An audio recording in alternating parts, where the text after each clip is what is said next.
But it is, I know it's on Amazon. I saw that. Yes, it is, and barnesandnoble.com. Okay. And is it on just on paperback or is it and Fiat Ebook Ministry as well, Network Oh, that's Kindle. invite great. you Okay. to discover your mission.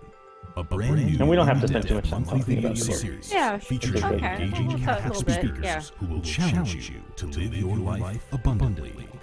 For only $25 a month, you will receive a personal monthly mission, including 3 full-length inspirational talks that build upon a new theme each month.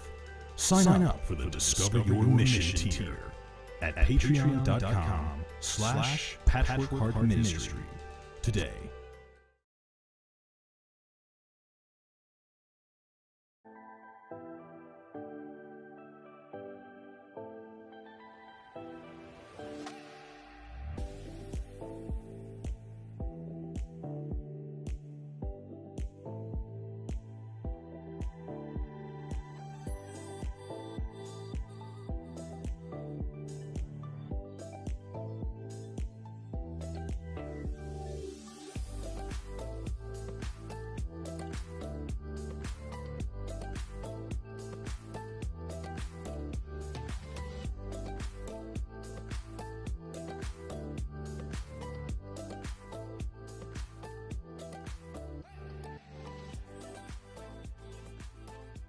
Fiat Ministry Network and Patchwork Heart Ministry present Journeys in Faith. Now, here's Anne DeSantis.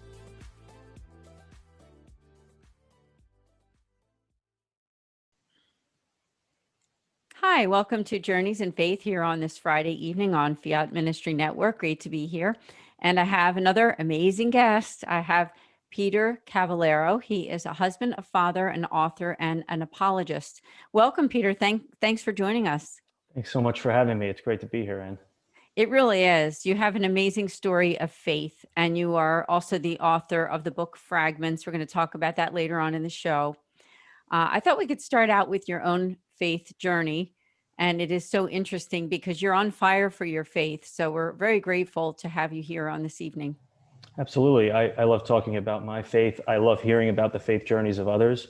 I think there's nothing more comforting, whether it's spirituality or anything, than to hear someone else's experiences and realize that it's something that resonates with you and that we're all in the same boat. And so I'm always happy to talk about my own faith journey. I was born into a devout Catholic family, and I was very blessed to have a number of individuals who were close with the church, people I could look to for inspiration. But I think in some ways, the faith journey of someone like me, who I think is many people in the Catholic Church, is a little trickier than the journey of someone who's born outside the faith and then later in life on their own volition chooses to come into the faith, because obviously that's a big leap. But once they've made that leap, they've already taken ownership of what they believe. They've already self-affirmed in a very radical way that this is the creed that I want to devote my life to. This is what I want to follow for the rest of my life. For people that are born into the church, I think the challenge is to find a way to make it your own, to make sure that you're not just on autopilot and that you're thinking about why it is that these beliefs are so important, to make sure that it's not just the faith of your parents, the faith of your family, but to really know that it's come into your heart sort of as a matter of your choice. And so that to me was the challenge when I was starting to come of age. And I was very blessed again to have, the advantages of a great faith-filled home and close links to the church. And I think at least the good news is that with faith, we're chasing an object, God, who's not just sitting back and waiting for us to find him. He's coming after us with even more velocity than we're going after him. And I think in a lot of ways, God will come down and meet us on our own terms, at our own level, the same way that a parent will when they want to bond with their own child. And so that, in my experience, is kind of how I found myself on my own terms encountering the Lord.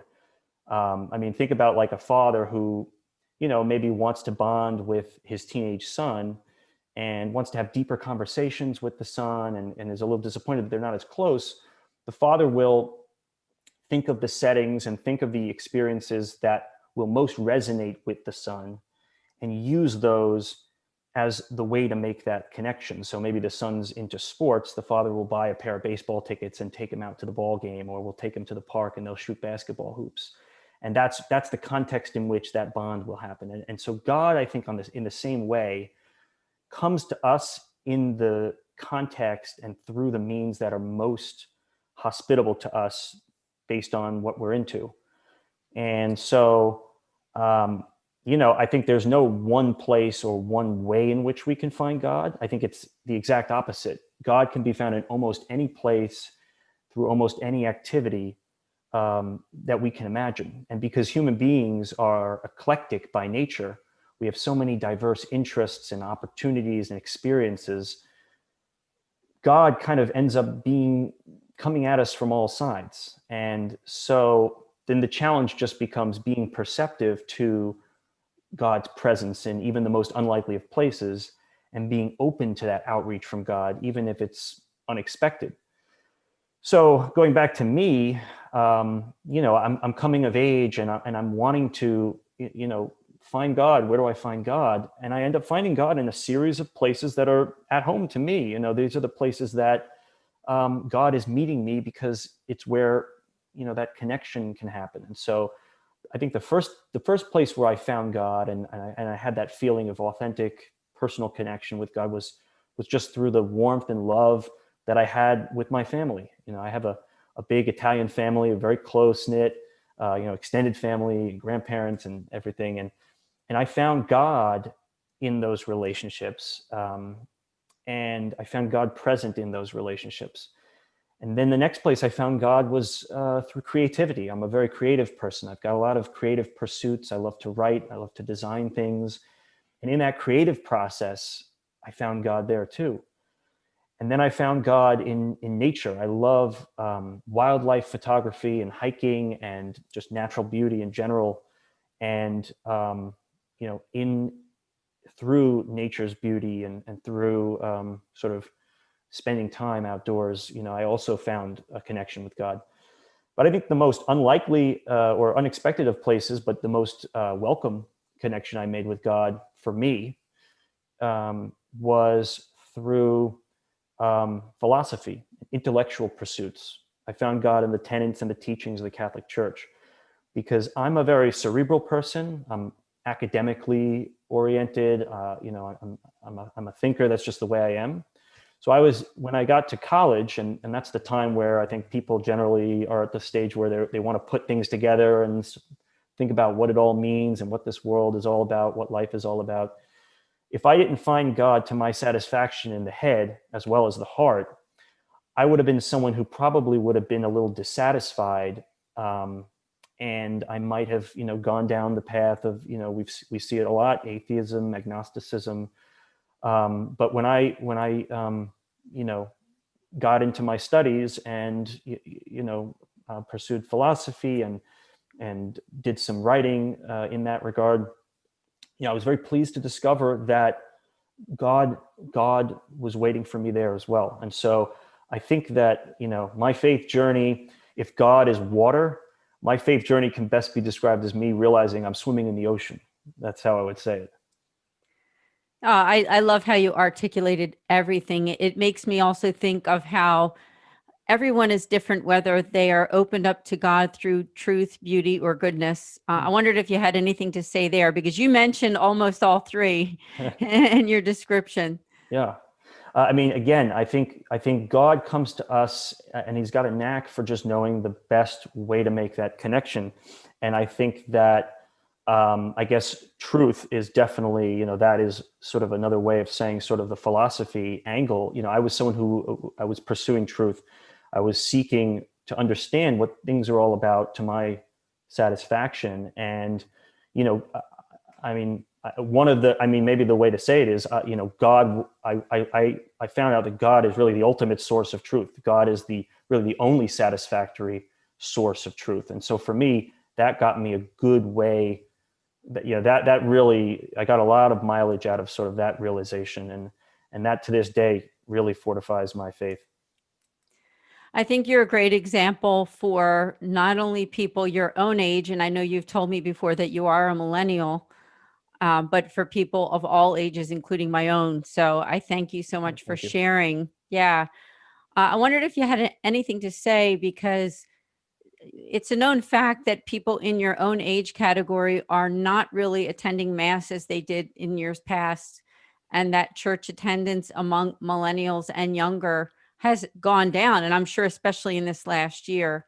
Would you have any words of advice to anyone watching who is sort of on the verge of deciding whether or not they want to continue with their faith and maybe feeling somewhat discouraged? Yeah, and I think it's definitely sobering facts that you mentioned. I mean, they are well documented, and it's been a trend for a while. And by the way, that's part of what motivates me to be a little bit more upfront about, where I'm coming from and what I believe, because I do think it helps to kind of, reach out to those sort of at my own stage in life. I mean, yeah, for people in that situation that you described, I mean, I would think deeply on sort of what I've said, which is that, there's no right way or wrong way to encounter God. God is sort of, you have to try hard not to find God, in your life. He's around every corner. And so, I don't think, I wouldn't focus too much on the right way to have that authentic encounter with God. I think the good news is that, through everyone's interests and experiences and activities, God is waiting for them in some way to make that connection. And so I think they should pursue, or they should seek God in even the small, ordinary details of life. And as to sort of that potential weakening of a connection with the church between people my age and, the church, I would say, as kids, we think of, we there's a tendency to think of church as sort of, or, all liturgical things as sort of just like, the same way you might think of homework. It's sort of this dour, dreary thing. But I think that you actually can draw great comfort in the liturgy once you, I guess, realize that it's a place, to encounter. God is basically really alive and present in, under that roof with you. I mean, it's not just sort of checking off boxes. It's a venue for a very real and special encounter with God that I think, I mean, I personally have been enriched by time and time again.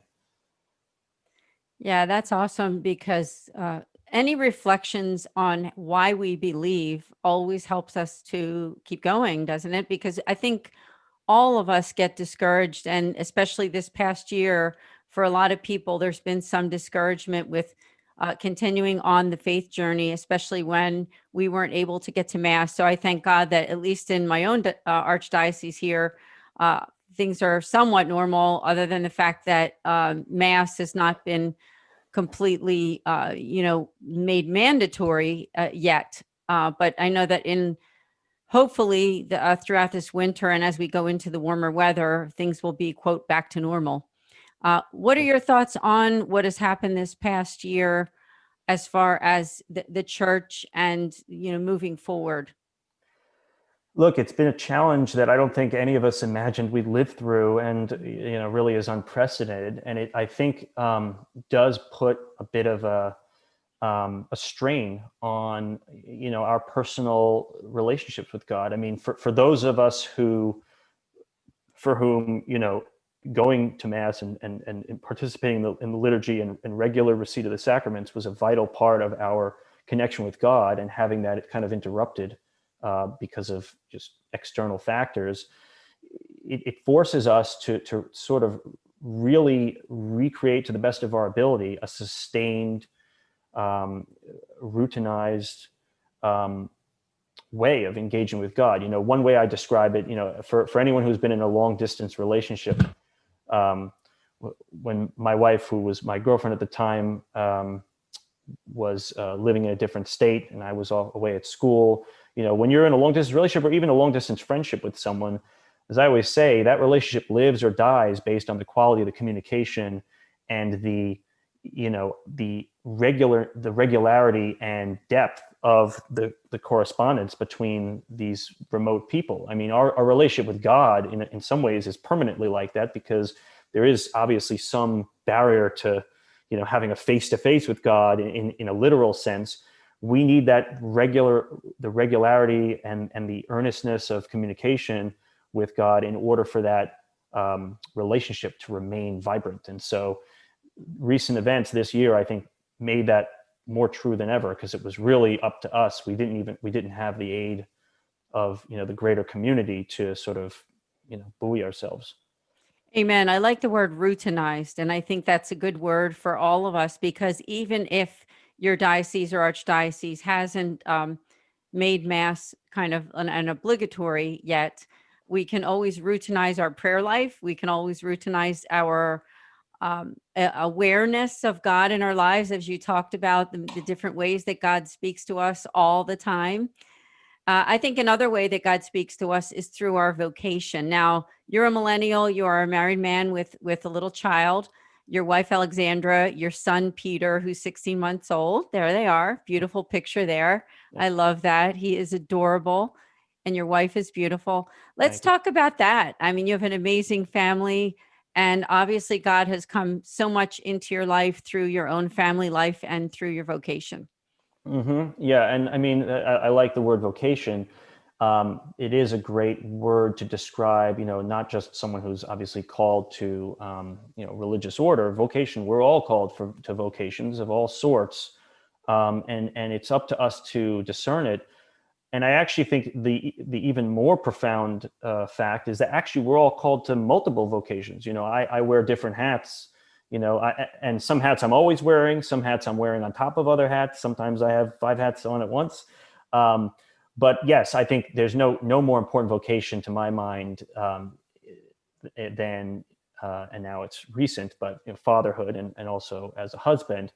And I mean, there's certain things that I think, sort of beyond any doubt, you just know, and you don't have to, overthink it or prove it or, and for me, at least, beyond any doubt, there's no doubt that, when they say this is what you're put on this earth to do, I mean, when you're raising a child and you're nurturing a Christian family, I mean, I think that you don't need to be in doubt as to, your, I guess, service of God's plan. I mean, it's just a great feeling of knowing that you're really following the path that is honoring God. Exactly. I agree with you completely. And I just also commend you that you are so rooted in your vocation, and you know what's important at a young age. Not everybody realizes that at your age. So I just appreciate that. And I appreciate that you also said some words to people your own age and younger about God, about relationship with him, and vocation too. Now, you're a father, and fatherhood is a vocation. And I know that your son is only 16 months old, but can you tell our viewers, what is it like to be a father for those who aren't dads yet?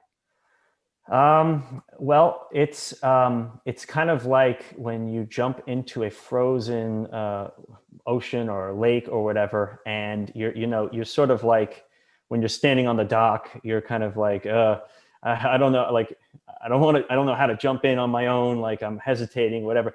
You just do it. You jump in, and as soon as you're in, you're happy that you're there, and you realize that this is what you wanted to do. It was just taking the leap, taking the step.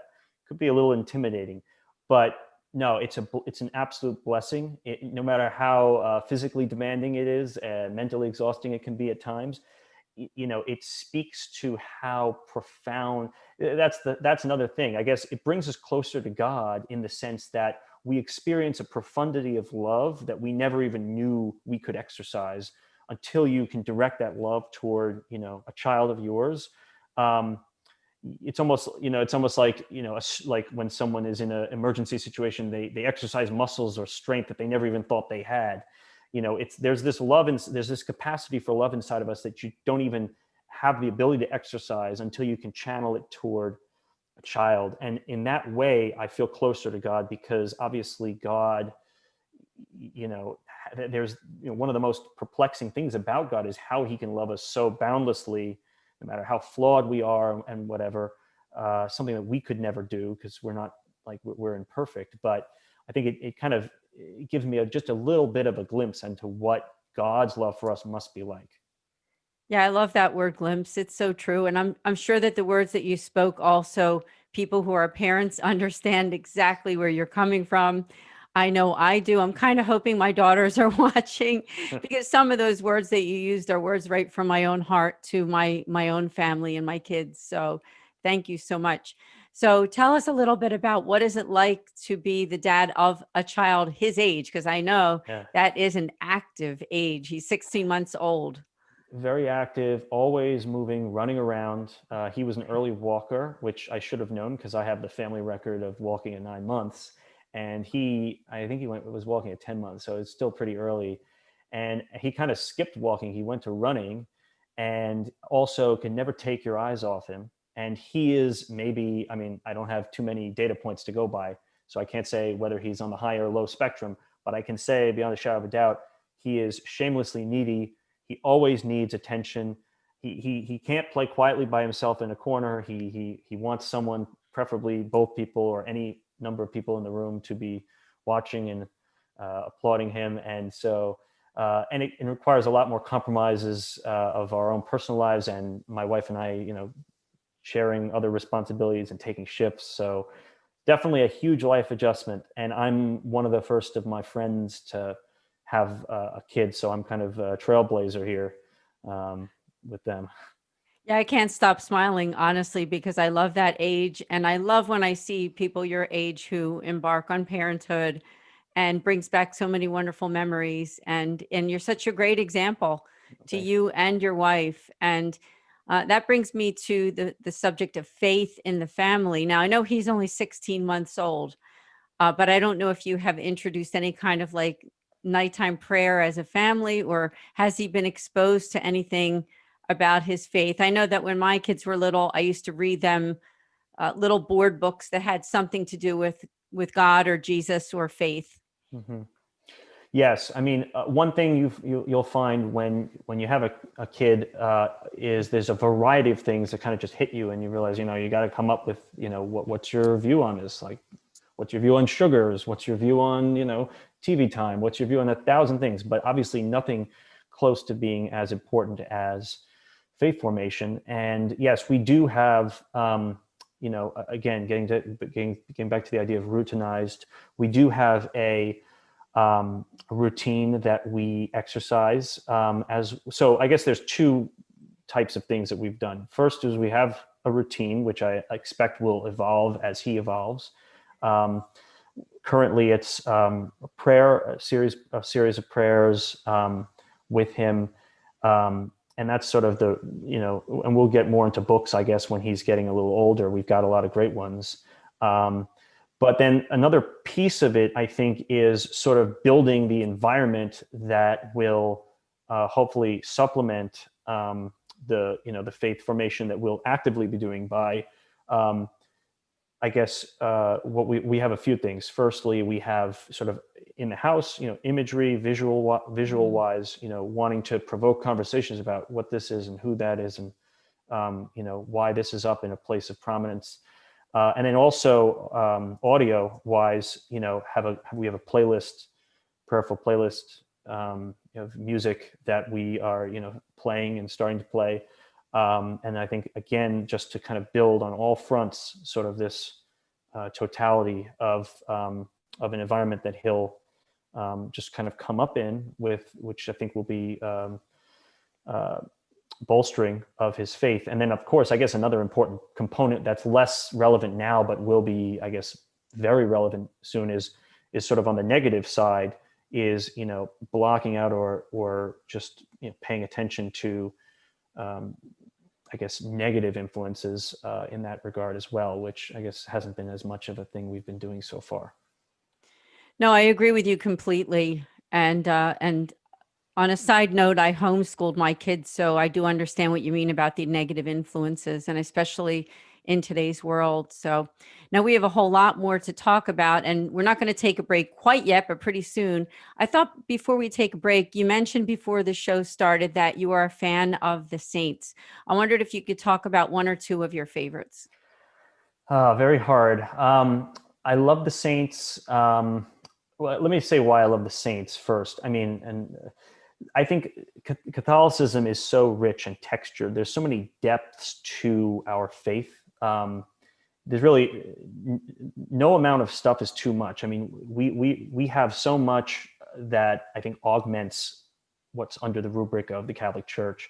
But in my view, nothing is more enriching than our catalog of saints. And I think that virtually any saint you want to dive into and read about and dissect their life, you're going to get, so much advantage from it. I mean, so much inspiration. It's in my mind, one of the most uplifting and effective devotional activities that work for me, because the saints are such a inspiring cast of characters, and there's really a saint for everybody. There's a saint that everybody will resonate with, in terms of their life situation, their achievements. So in terms of picking out saints, very difficult, because you got to get me on, it depends on the day. But I mean, I guess a few standbys is probably my number one saint is Thomas Aquinas, because he is really the architect of Christian, of really the Catholic Church's present dogma, and it's the synthesis of philosophy with theology. It's very important for what I'm interested in academically. I also have a special connection with St. Thomas More, because my day job is I'm an attorney. St. Thomas More I relate to because he's a public figure, legal scholar, distinguished lawyer, but he never leaves his faith at the door, and it infuses everything he does. And so I'll just give those two Thomases as just a very tip of the iceberg of the saints that inspire me. No, I agree with you. I love both of them. In fact, the homeschooling program that I used for my daughters was St. Thomas Aquinas Academy. There you go. And to get a little commercial there for them. But yeah, so I agree with you on both of those saints. And now we do have to take a short break. We have a whole lot more to talk about, because you are also a Catholic author, and I would love to talk about your writing and about also how you got on the journey of writing too. So we'll be back here on Journeys in Faith in just a few minutes.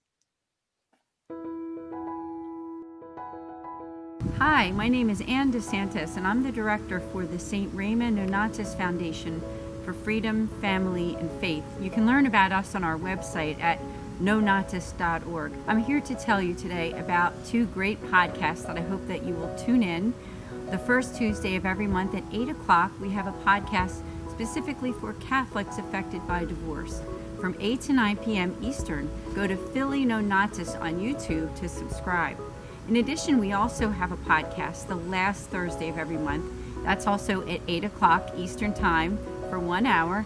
And that one is for families in crisis. We have some really great guests coming up soon, so hope to see you then. Please also consider the fact that you can make spiritual direction appointments with us, with our spiritual moderator. All you need to do is go to our website on the contact form and just reach out to us. We'd be happy to hear from you and look forward to setting up an appointment. So we'd love to connect with you. Please share this video and let people know that we're there for families affected by divorce and also families in crisis. Thank you.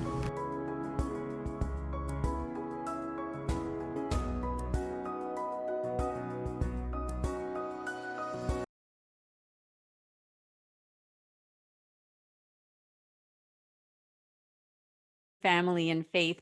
I'm here today to tell you about a network that I am so Hi, this is Anne DeSantis. I'm the director for the St. Raymond Nonatus Foundation for Freedom, Family, and Faith. I'm here today to tell you about a network that I am so thrilled to be a part of. It's Fiat Ministry Network, and combined with the work that I do with Patchwork Heart Ministry, I can't say enough good about Fiat Ministry Network. I'd like to invite you to go onto Facebook and also to YouTube and subscribe. You know, sometimes in this past year of 2020, there have been some issues with social media and different things and occurrences that have happened. And unfortunately, Fiat Ministry Network did have one of those occurrences happen to them on their YouTube channel. As much as you can share Fiat Ministry Network with your friends and let them know the wonderful work that they're doing, including some of the shows that I'm involved with, I would just ask you to let them know about it. So I want to thank the producer, Kent Kolhosky, and also Jennifer Sinclair, his friend and coworker that's helped to share so many of the shows and masses and other programs. So thank you again. I wish you a beautiful 2021. Don't forget to subscribe also to Patchwork Heart Ministry and to the Nonatus Foundation at our YouTube channel, which is Philly Nonatus. God bless and take care.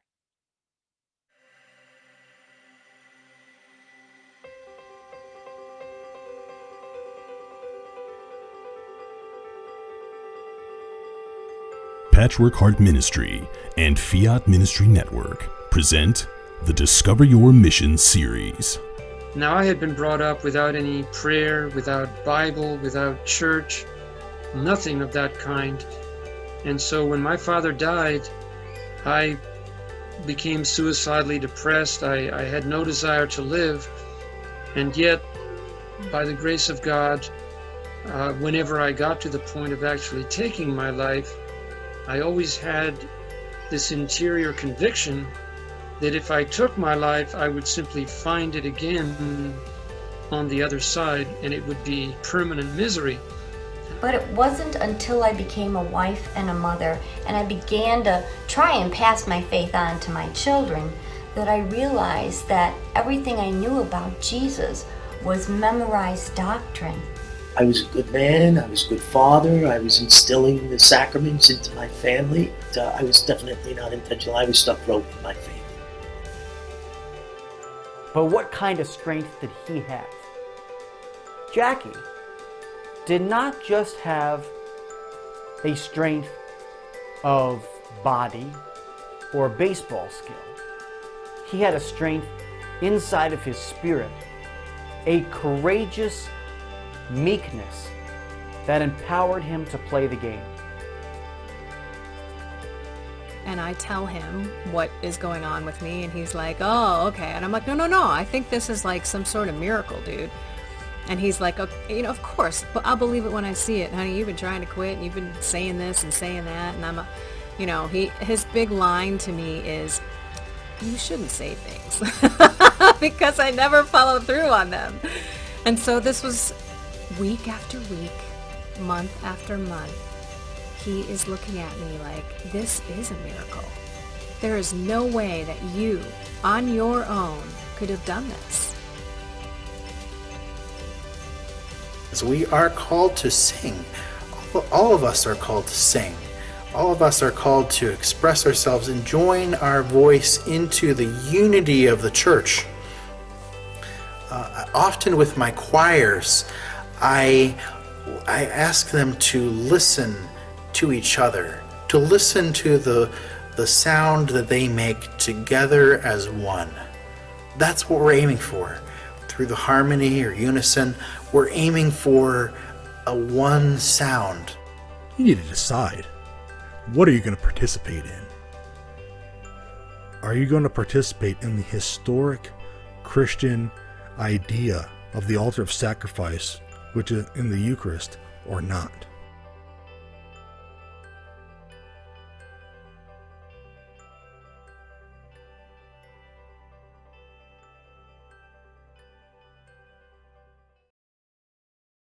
Hi, welcome back to Journeys in Faith here on this Friday evening. And as I said at the beginning, we have a wonderful guest, Peter Cavallaro, husband, father, author, and apologist of the Catholic faith. And Peter, I thought we could talk about that. Like, how did you get into being an apologist? Because obviously your faith is really a very, very important part of your life. Yes, it definitely is. I think it kind of happened gradually. I've always felt that it's incumbent on us all to think about, we spoke earlier about vocation and calling, and, I've always felt that it's incumbent on us, on all of us, to really consider what direction is God, leading us to serve him. And I think the best clues to that is what are the talents and the various skills that God has endowed you with? What are the opportunities that God has given you? And, when I follow those breadcrumbs, I realized that God definitely wanted me to, I think, in some way deploy my pen, deploy my mind, in his service. I was very blessed to have the opportunity to go and study a lot of great things, including our friend Thomas Aquinas and sort of classical philosophy and theology. I went in college, I went to Georgetown University, which is a Catholic institution that has a lot of opportunities in that regard. And I was also very blessed, kind of in a roundabout way, unintentionally, to kind of cross paths with a very renowned and aged philosopher at the time, who was in residence at Georgetown, named Father James Shaw. He was a Jesuit priest there, and very towering figure, sort of in the philosophical field. Had to have written like 50, 70 books during his career, and highly regarded, but also a masterful teacher and very devoted to his students. And I was sort of not, I was not so receptive at first to sort of what what his classes were about. But over the course of my 4 years, I really did develop a close friendship with him, and I kind of really the things that he imparted to me, I think, changed my life, and was the single strongest intellectual influence that I had. And so, I mean, on one hand, it's sort of thinking about, and I've always considered myself having, somewhat of a talent for writing. I've always enjoyed it. And so on the one hand, it was kind of taking stock of, where's God leading me to go? And on the other hand, I think it was sort of identifying just a need for, our church to constantly be engaging with the world, which is the mission of an apologist. I mean, apologetics has a very veritable heritage going back to the very beginning of Christianity itself. And at that time, this was a minority viewpoint surrounded by people that were hostile to it, to say the least, and at various times,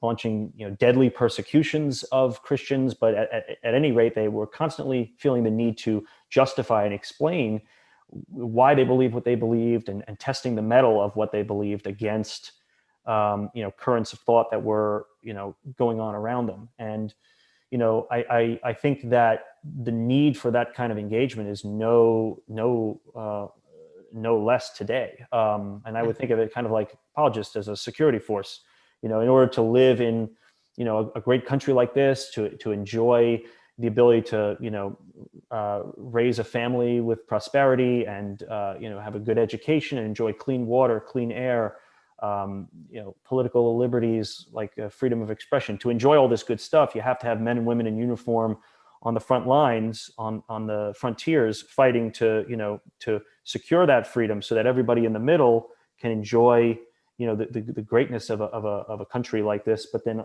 on the frontiers, sort of, holding it all together. I think that the church, I would love to inhabit the devotional realm, the liturgical realm, the prayerful realm. There's so much, like I said, so much richness and texture to our Catholic Church. But in order to keep that vibrant, and in order to keep it relevant and keep it fresh, we need to, on the frontiers, we need to be engaging with the world. We need to be making sure that we stay, on the one hand, we're anchored to timeless truths. On the other hand, wanting to constantly engage, to make sure, to constantly engage those that don't share our viewpoint, that maybe aren't in the faith, but are, interested in having that dialogue. And so I felt kind of a need to sort of join that endeavor, and put on the apologetic hat and kind of have that conversation. Yeah, spoken so well. And I know that you take it very seriously in your life as part of your vocation. As you said, you wear many hats. And I think one of the hats that you wear is trying to educate and do the apologetics with people And I do think it's making a big difference. And that had led you to write and author your first book, Fragments. I wondered if you could tell us, how did you get the idea for Fragments, and tell us what it's about? Fragments is I guess sort of coming to the realization that, at least a part of my vocation would be to, lend my voice to this millennia old conversation that's been going on. Fragments is at heart a book that grapples with a very fundamental topic of the existence of God. And the audience is twofold. The audience is, on the one hand, people of faith, who are interested in probing that topic, and I'm a big believer in always constantly challenging your own views, making sure that you have a sharp understanding of what you believe, so that you feel more genuine and fortified in propounding that creed. But the second audience is non-believers who at least want to explore whether there are answers on the part of the Catholic Church as to, does God exist? What are the arguments for it? And that's obviously a timeless debate, and a lot of ink has already been spilled on that topic. But I guess I kind of wanted to try my hand at that conversation. And Fragments kind of comes out of writings that I had started even in my college days, where I started to just play around with some thoughts about proofs for God's existence, and what I might say, or how I might make a more novel spin on these timeless topics. And so the book kind of is, I guess, a result of writings I'd been doing on that topic, but framing these age-old questions in sort of a more, I guess, novel setting. It's semi-fiction. It's part fiction, part nonfiction. It's like loosely, there's some world building involved where there's characters that are having a dialogue among themselves. But in the course of the dialogue, I kind of put forward the substantive ideas that I want to put forward. And it's also got some experimental writing in there. Part of it's creative, part of it's just me sort of just having a little fun exercising my creative juices a little bit. But it's not a textbook. And so that's kind of what I wanted to do, is explore what could be dusty, dry ideas in a form that was not necessarily a dusty, dry format that might attract, readers, my generation, or people that ordinarily wouldn't pick up a theology textbook. Yeah, you did a great job, and I appreciate that you sent me the book and was able to pull some things from it. And one thing that you mentioned, it's really on the mystery of creation, and you also touch on the problem of human suffering and proofs of the existence of God. Wondered if you could touch on those topics. Yeah. So, I think those are definitely the fault lines, I think, of where non-believers might, have stumbling blocks if they're going to come into the church. Obviously, they want to know, does God exist? And there's a lot of arguments on both sides. And that's something that you could spend a lifetime grappling with. And I think, a subset of that, which is a very important objection that Christians have to engage, we can't sweep it under the rug, is the problem of suffering, the problem of evil, the problem of tragedy in the face of a loving God. I mean, I don't believe that we could or should sort of flee from difficult questions. I think that we show our strength by engaging with them and putting forth answers as to why we can so joyfully worship God in the face of suffering that's been with us since the beginning. And the mystery of creation, same thing. Another, I think, fundamental question that somebody looking to enter the faith grapples with: where does this all come from? Why are things the way they are? And so the book kind of explores all of these things in turn, and in the dialogue format that predominates in the book. And just to give a little more about the book, the book imagines a fictional world where gods, in the plural, walk among us, walk among humanity. But at a certain point, something happens such that humanity has hunted them to near extinction.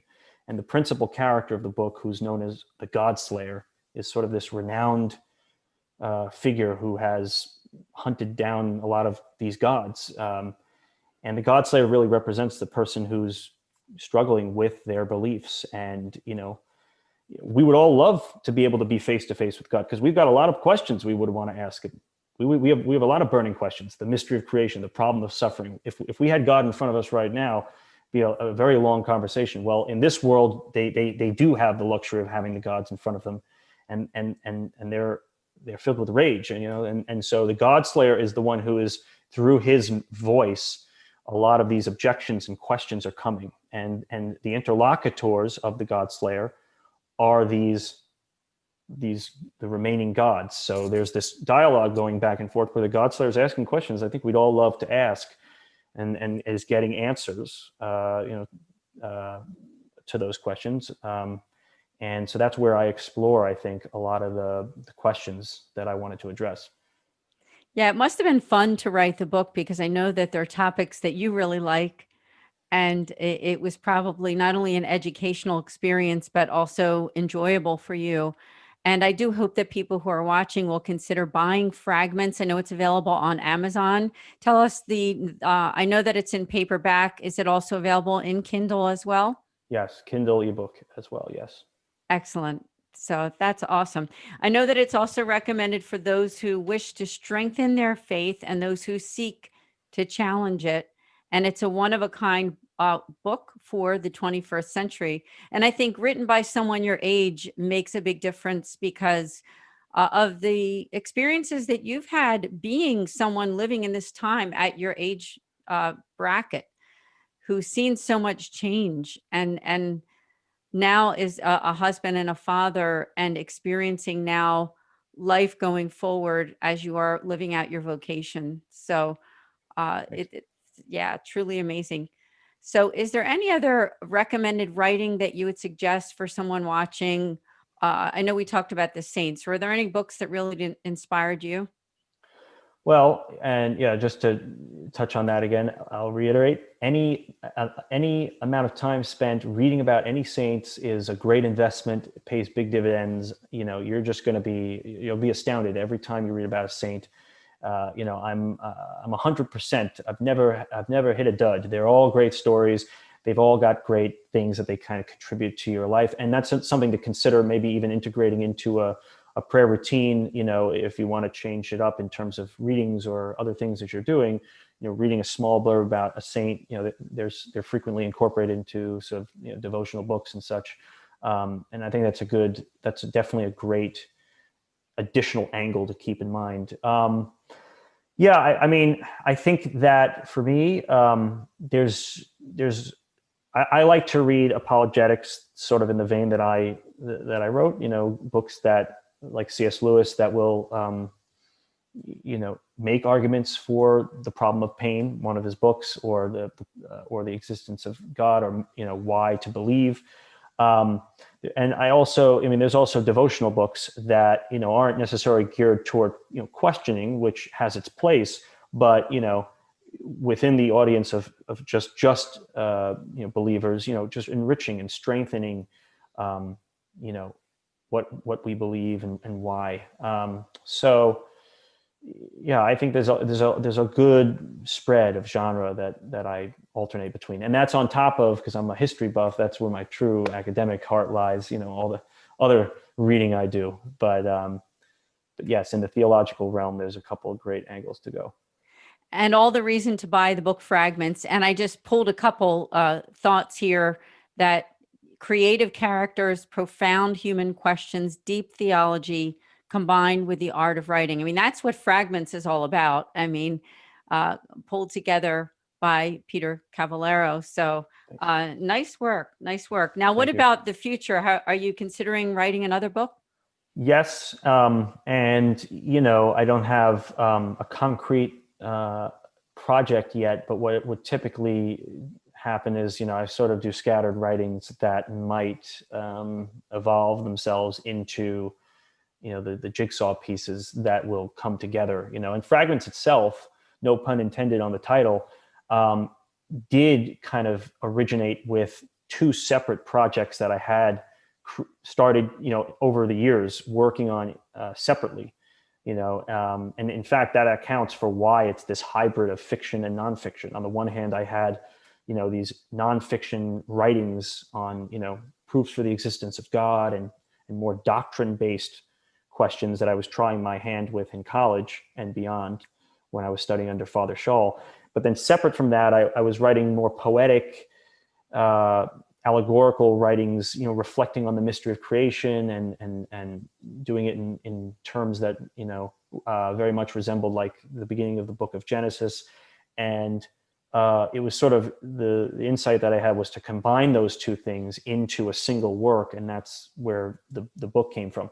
So, I do things like that frequently in terms of little scrap projects that I expect, could congeal and turn into a more extended work at a certain point.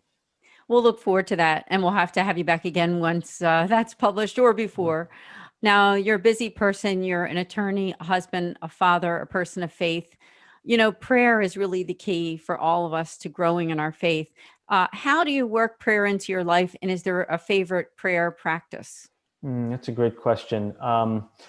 Prayer is just like exercise or anything else that we know is good for us, but is, something that we need to train ourselves to do. It helps to do as part of a routine, but I'm also a big proponent of it being as well spontaneous because there's authenticity and spontaneity. I don't just call my mother or my best friend or my wife at 3:00 every day, for 15 minutes and then I hang up.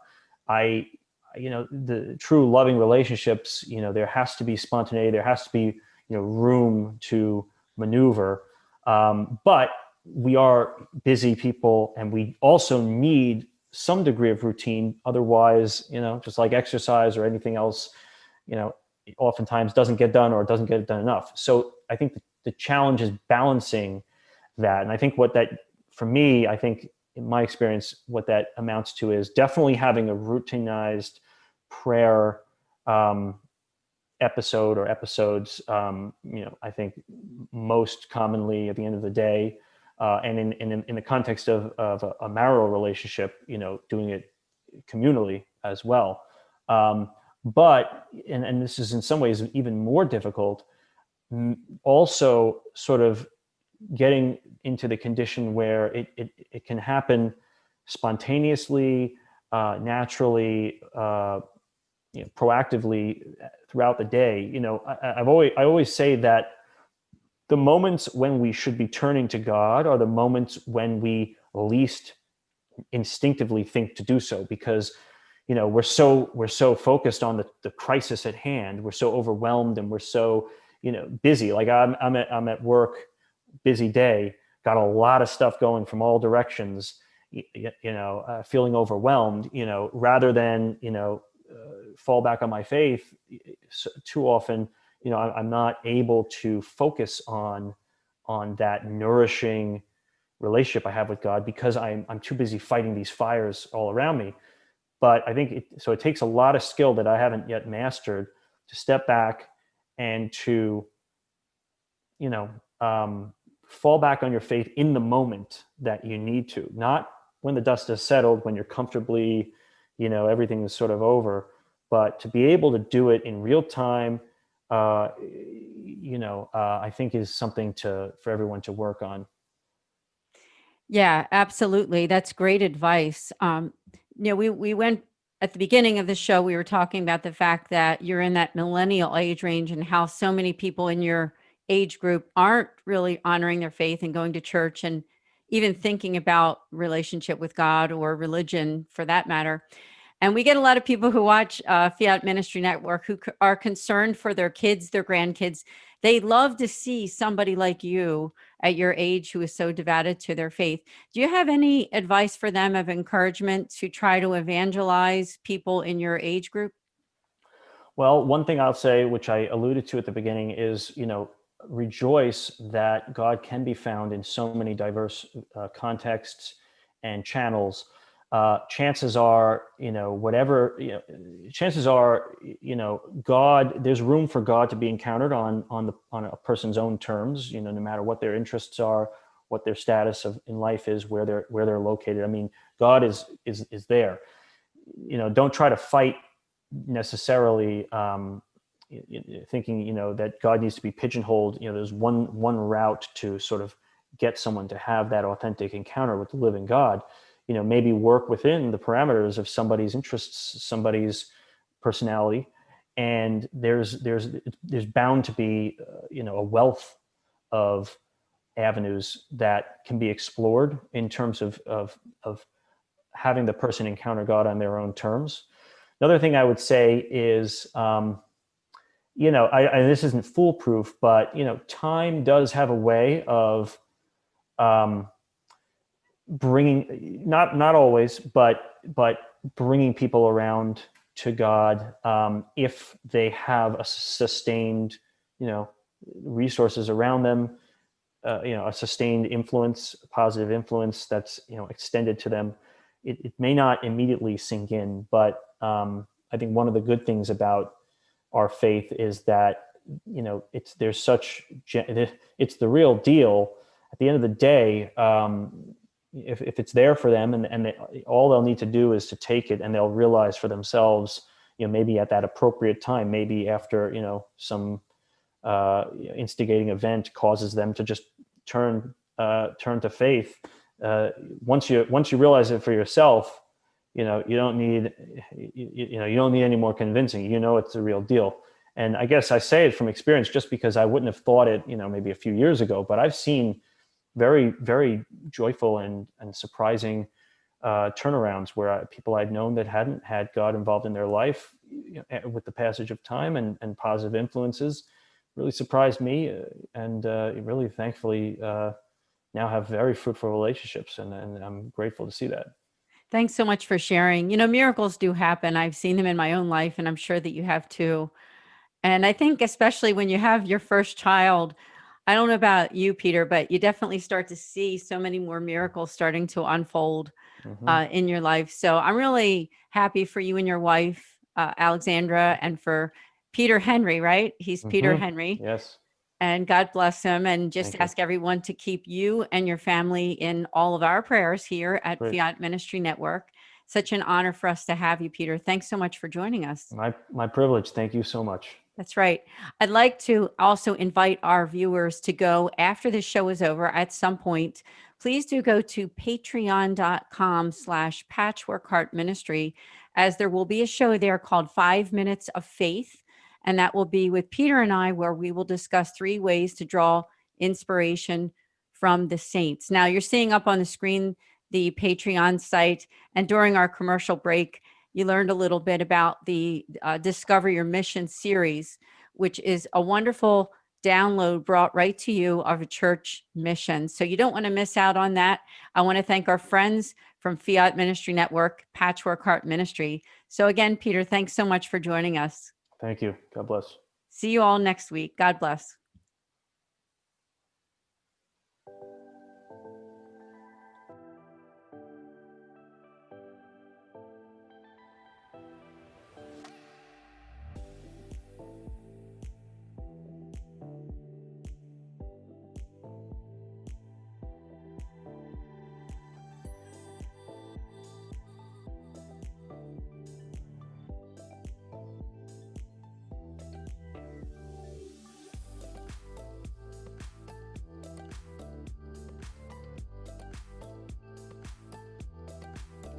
Journeys of Faith is a production of Fiat Ministry Network and Patchwork Heart Ministry.